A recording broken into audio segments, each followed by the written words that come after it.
Hey, what is good, what is good, what is good, beautiful people? Of course, you know who I is, the good doc, Dr. Mike. Back again, once again, with another classic video for you guys today. Just wanted to have some fun with you today. I wanted to talk about one of the many reasons why I truly do enjoy being around Filipino people. Besides the hospitality, how kind they are to foreigners, how welcoming, how they greet us when we come into the country.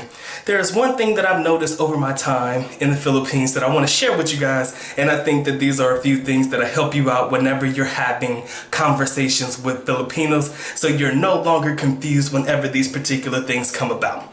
So let's go ahead and get into it. Now, when I was in college, I had a tendency to talk fast, okay?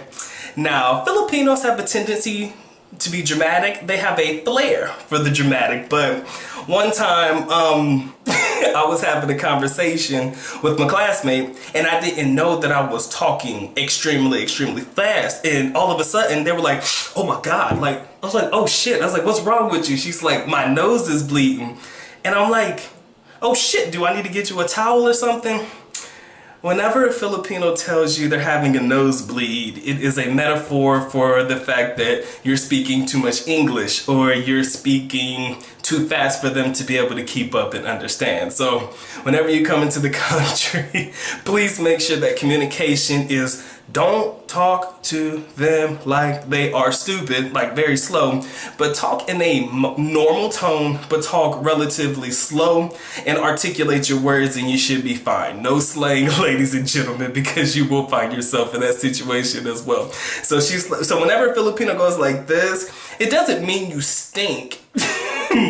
For the most part, most of the time it's a reference to having a nosebleed, as in you're talking too fast. Most of them will tell you, oh no, I'm having a nosebleed. Okay, I found that endearing, I found it dramatic, but I found it to be funny. And that's how I learned to develop my my speaking patterns over time, to where I can have a decent conversation with Filipinos who are in school or out of school or whatever it may be. Then the second mannerism I want to talk to you guys about is the lip move, okay? Now, this one is funny. I was sitting on the couch with my girl, and I couldn't find something, right? And I was looking for it, I was like, I said, babe, where the hell is this shit at? She was like, I was like, where's it at? She's like,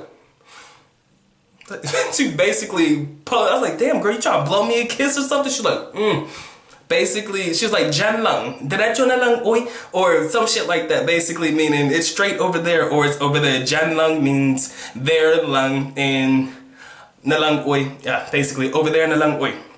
Basically, she was trying to point me in the direction, but instead of using her fingers to do it, she used her lips and her neck to do it. So it was, it's over there.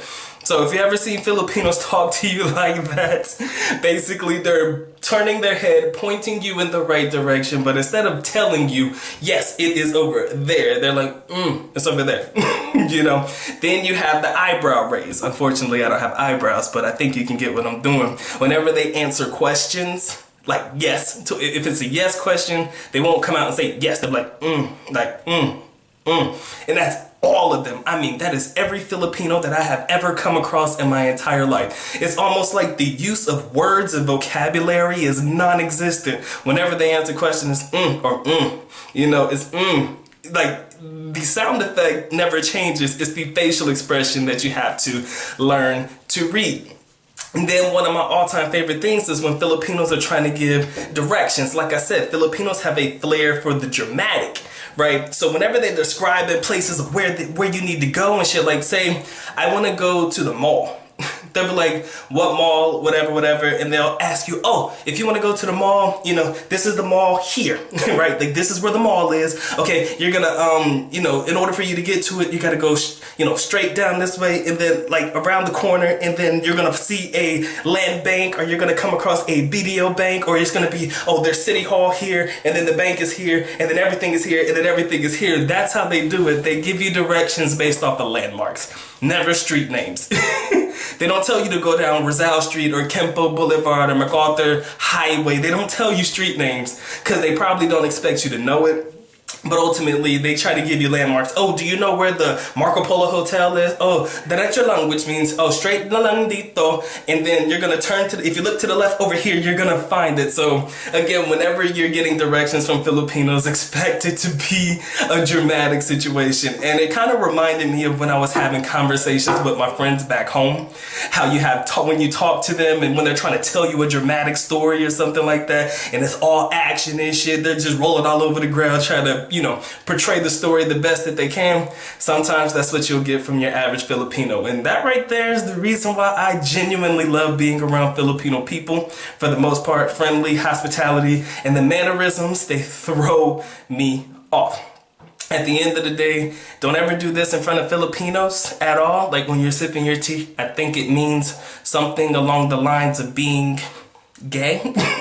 So if you're sipping your coffee, don't be all super sophisticated to get the pinky in the air. People will tell you, why are you doing that? Don't do it, all right? Don't do that. Because there are certain mannerisms that we do in the United States that may be okay, or that we do in a Western culture that may be okay.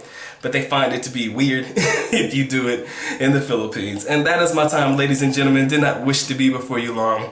Again, the Good Doc is officially out. Hope you enjoyed this one. There are a lot more to do and so much more to say, but just wanted to give you an idea of some mannerisms and things to look out for whenever you're talking to and dealing with Filipino people. With that being said, the Good Doc is out. At least nako, paalam, which means we're going now. Bye-bye. As always, love you guys. Mahal kita, mabuhay.